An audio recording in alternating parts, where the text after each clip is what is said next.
সোনার বাংলাদেশের সোনার ছেলেরা নিজের স্বামীকে ঘরের মধ্যে বেঁধে রেখে স্বামীর চোখের সম্মুখে, বাবার চোখের সম্মুখে স্ত্রীকে মেয়েকে দর্শন করে কি করে না বাংলার জমিনে? এগুলো আমার সোনার ছেলেরা করে। কত জঘন্যতম গুনাহ! মানুষ হত্যা হচ্ছে, মানুষকে গুম করা হচ্ছে, খুন করা হচ্ছে, জানের নিরাপত্তা নয়, মালের নিরাপত্তা নয়। এরপরেও আল্লাহ সুবহানাহু ওয়া তাআলা আসমানের আযাব দিয়ে আমাদেরকে ধ্বংস করেন না দুই কারণে। কয় কারণ? এক নম্বর কারণ হলো যখন আসমান থেকে আযাব আসতে চায়, বাংলার জমিনে হাজার হাজার কওমি মাদ্রাসার হাফেজে কোরআন এই মাসুম বাচ্চারা 4টের সময় উঠা কোরআনে কারিমের তেলাওয়াত শুরু করে। কথা কোন ঠিক না বেটি? রাত 10টা পর্যন্ত চলে। যেই দেশে মাসুম বাচ্চাদের পবিত্র জবানে আল্লাহর কালাম উচ্চারিত হয় মিনিটে মিনিটে, সেকেন্ডে সেকেন্ডে, ওই দেশের মানুষকে আল্লাহ তাআলা কিভাবে ধ্বংস করবেন একসাথে? 2 নম্বর কথা বলেই আলোচনায় চলে আসছে। 2 নম্বর কারণ হলো আল্লাহর নবী আল্লাহকে বলেছেন, ওগো আল্লাহ, আপনার কোরআনের মাধ্যমে আমাকে জানাইছেন পূর্ববর্তী অনেক নবীর উম্মতদেরকে গুনার কারণে একসাথে ধ্বংস করেছে।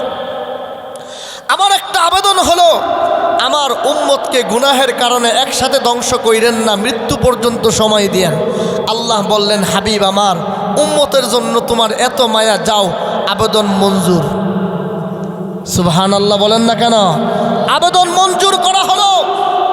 নবীজির দোয়া কবুল হয়েছে, এজন্য তোমরা আজকে এত গুনাহ করো, কিন্তু আল্লাহ গজব দিয়ে ধ্বংস করছেন না, কিন্তু শুধরায় নাও। যদি তারপরেও এই শুধরানোর সুযোগ পাওয়ার পরেও যদি সুযোগ গ্রহণ না করো, কবরে যখন চলে যাবা যুবক, মৃত্যু কখন আসবে বলে আসবে না। তোমার মতো কত যুবক যুবক অবস্থায় যৌবনকালে কবরে চলে গিয়েছে, মাটির কণায় কণায় গুস্ত হাড্ডিগুলো মিশে গিয়েছে, কবর খুলে তোমার সেই বন্ধুর চেহারা আর দেখতে পারবে না। নাক চোখ কান কোনো কিচ্ছু নাই, সব মাটির কণায় কণায় মিশে গিয়েছে। ওই কবরে যেতে হবে কখন? মৃত্যুর কোনো সময় নাই। কথা কন ঠিক না বেঠিক?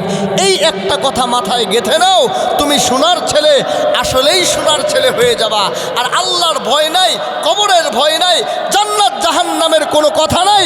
তুমি সোনার ছেলে যতই বলো, তুমি সোনার ছেলে না, তুমি কুত্তার ছেলে। কুত্তার কোন সিফত তোমার মধ্যে প্রবেশ করেছে?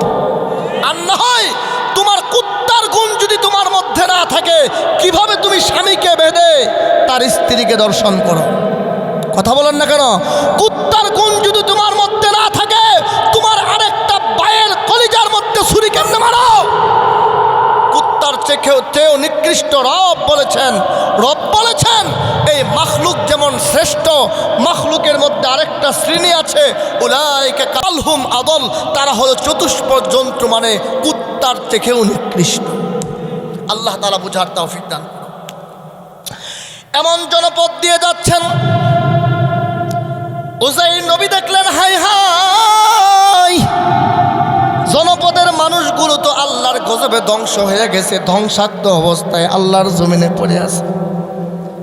এদের শরীরের কোনো অস্তিত্ব নাই, ঘরবাড়ির কোনো অস্তিত্ব নাই, এরা তো মরে শেষ হয়ে গিয়েছে। এত এত হাজার হাজার লক্ষ লক্ষ বছর পর আল্লাহ তাআলা এদেরকে আবার কিভাবে পুনরুজ্জীবিত করবেন? ভাইরা আমার, এই কথাটা ওনার অন্তরের মধ্যে, মানে মনের মধ্যে এমন একটা প্রশ্ন উকি দিয়েছে, জবানে প্রকাশ করে নাই। কথা বুঝছেন কি বুঝেন নাই? আপনারা একটু আওয়াজ করে বলেন তো, মনের খবর কেউ জানে না, জানেন কে? আল্লাহু আলিমুম বিযাতিস সুদূর।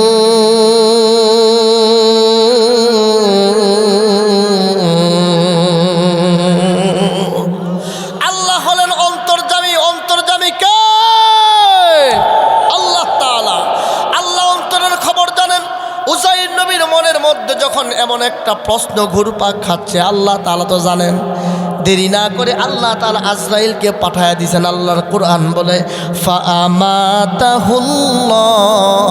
মিআতা আমিন সুম্মা বাআসা, ওই জায়গায় আমি তাকে মৃত্যু দিয়ে দিলাম, 100 বছর পার করে দিলাম। 100 বছর পর আমি তাকে আবার পুনরুজ্জীবিত করলাম। 100 বছর পর আবার আমি উজাইরকে বাঁচাইলাম, জীবন দান করলাম। কে বলেছে? আল্লাহর কোরআনে আল্লাহ বলেছে, আমার কথা না। জীবিত করার পর আমি আল্লাহ বললাম ক্বালা কাম লাবিস্ত, হে উজাইর মৃত অবস্থায় এই জমিনে কতদিন ছিলাম? আল্লাহর নবী উজাইর আলাইহিস সালাতু ওয়াস সালাম বললেন লাবিস্তু ইয়াওমান